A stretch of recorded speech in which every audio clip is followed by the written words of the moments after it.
Hi everyone and welcome back to my channel. So I wanted to talk about the El Toro because I have recently heard that, or read, that ACDC actually played at this venue. Now picture it, it's 1975.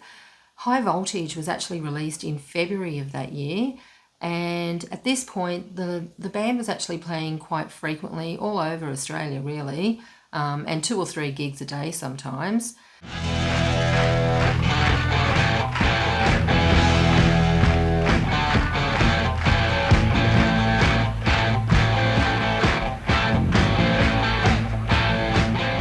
I wanted to also mention Anthony O'Grady, who was a writer for the magazine Ram. He actually interviewed the band at that time, and this is what he said, or this is what Bon and Malcolm actually said to him during the interview. So I think it was Bon that said, "We're just starting to get to work playing the album at our gigs now. It's real tough music, so it's good to play on stage. And Melbourne and Adelaide radio are actually playing stuff from it." Malcolm actually said one of the problems with the album is the words, and he said there's a lot of dirty words in the songs which they can't play on straight radio, and like there's one line where they have the word climax, like, and so they can't actually say that on radio, it's just not done. And he said we wouldn't want to corrupt the kids, would we? And this one's one we should all know. So she's got balls.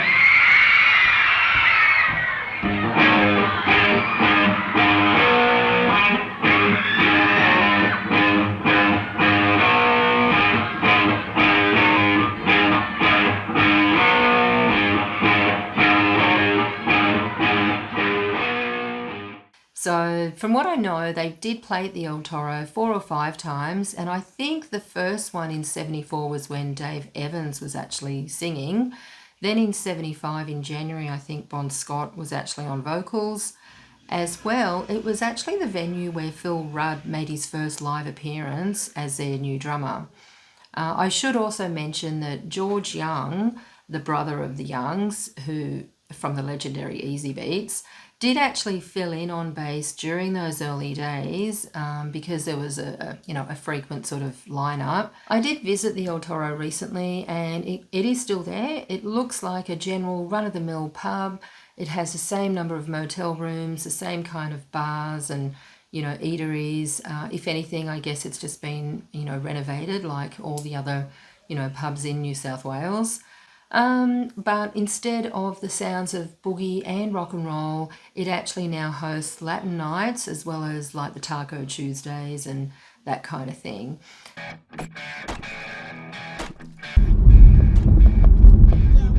On my way to the El Toro Motor Inn, located at Home Pride Avenue in Warwick Farm, and the reason I'm going is I'm interested to see what it looks like now, if in fact it still is there.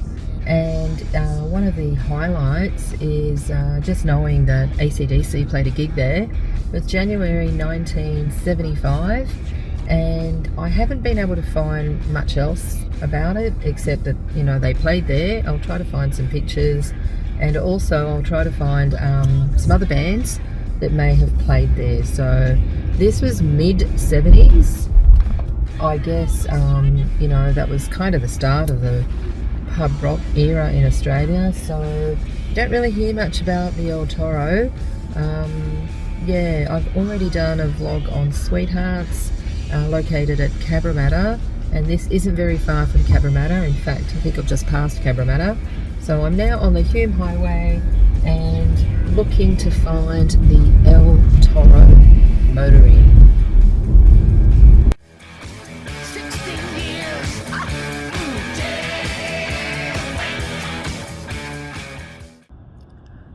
So this is what the newly renovated El Toro looks like.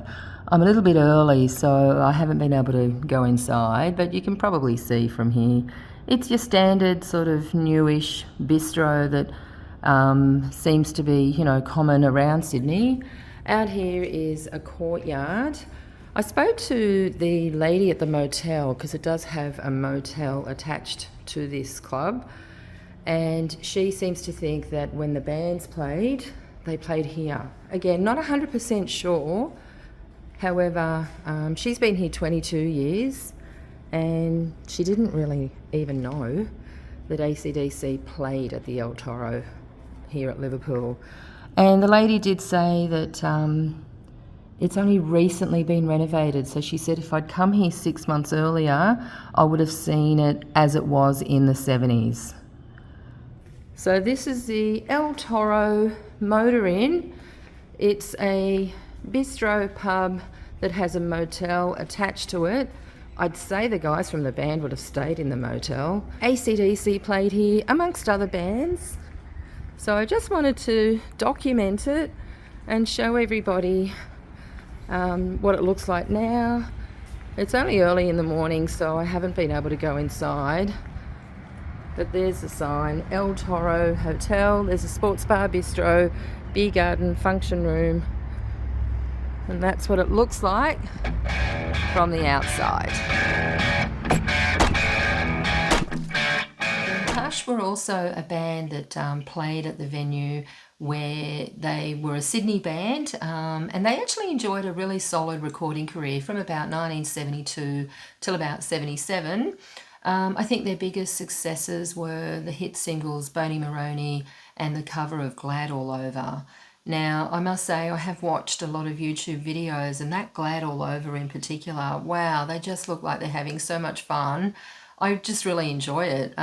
They do also, they just look great. You know, they're in those fantastic 70s garb and it's colourful. It just really translates well on colour TV, which had sort of just come out at the time. Touch's great new single, Glad All Over!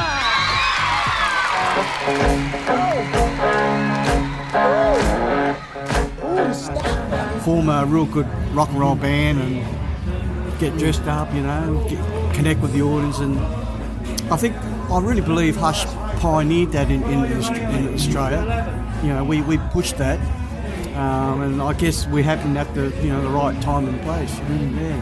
Finch, they're another fabulous band. They were a hard rock band and they released their first single in 1974 called And She Sings.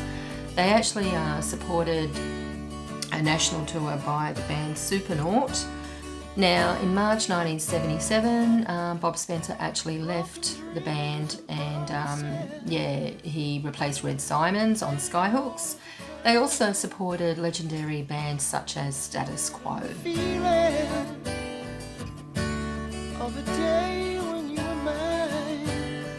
Buffalo were an Australian hard rock band formed by the legendary Dave Tice. They were formed actually in 1971, so they, to me, I don't know, it sounds like they predate a lot of the Australian rock and roll bands, like even ACDC, because they didn't really form until 73. So who are Buffalo? They're Dave Tice, Paul Balby, John Baxter, and the legendary Peter Wells on bass guitar. They were probably the first Australian act to be signed by Vertigo Records, but I guess they sort of remained largely an underground band for whatever reason. They were fantastic. Peter Wells actually left before the end of the year. He formed another rock group, Rose Tattoo, and eventually Buffalo did disband in March 1977. Dave Tice actually travelled over to London and joined a group called the Count Bishops with one of the guys from the band, I think. And I think recently I've heard rumours or murmurings of Buffalo being revisited, so you might want to check that out on your gig guides. Another band that played in the area was Sebastian Hardy. They actually were founded in 1967. Firstly, they played R&B and soul covers, but they disbanded in 1968. And what happened, Graham Ford from the band, he reformed the band and he chose some guys from Cabramatta High School, one of them being John English. The others were Anatoly, Peter and Alex Plavsic. And yeah, they were quite good. They were the backing band actually for Johnny O'Keefe during 1969. Now, eventually John English left. I think he went on to do the Jesus Christ Superstar thing, and Mario Mello took over on vocals. So one fabulous thing about this band were they were Australia's first symphonic rock band. And I was actually looking up Mario Mello, and wow, he's got some amazing things happening, and you know, even in the past, he's just fabulous.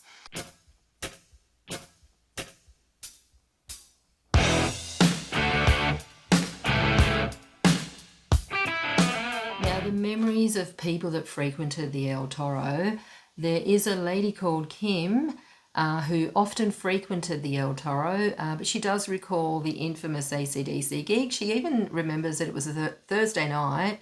It was summer, it was a hot night, and she actually said it was free admission, and a great night was had by all. A guy called Jim and his mates, there were about 15 of them, they attended the concert that night. He said he remembers it like it was yesterday, a great night had by all, I guess, and they apparently still talk about it to this day. Also, 2 other people recall attending the venue. There's a Richard who went in January 1975. He just said it was a great night. And the other guy, John, said he remembers Angus walking across the top of his table. So, look, it was, over 45 years ago, so the memories are probably quite hazy and dusty. However, what a privilege to be able to see ACDC at a small little pub, and at the time they would have been playing some of the legendary songs from the High Voltage album. So, wow, fabulous. And yeah, I guess, how blessed are we that, ACDC actually were able to kind of have their apprenticeship in all of these really unlikely kind of pubs and civic halls and even schools. There are actually quite a lot of schools around Australia that, hosted ACDC when they were just starting out. So, yeah, I wanted to talk about the El Toro and just kind of not specifically highlight that venue, but just kind of bring to everyone's attention that there is probably a pub around your suburb that may have hosted, certain legendary bands such as ACDC.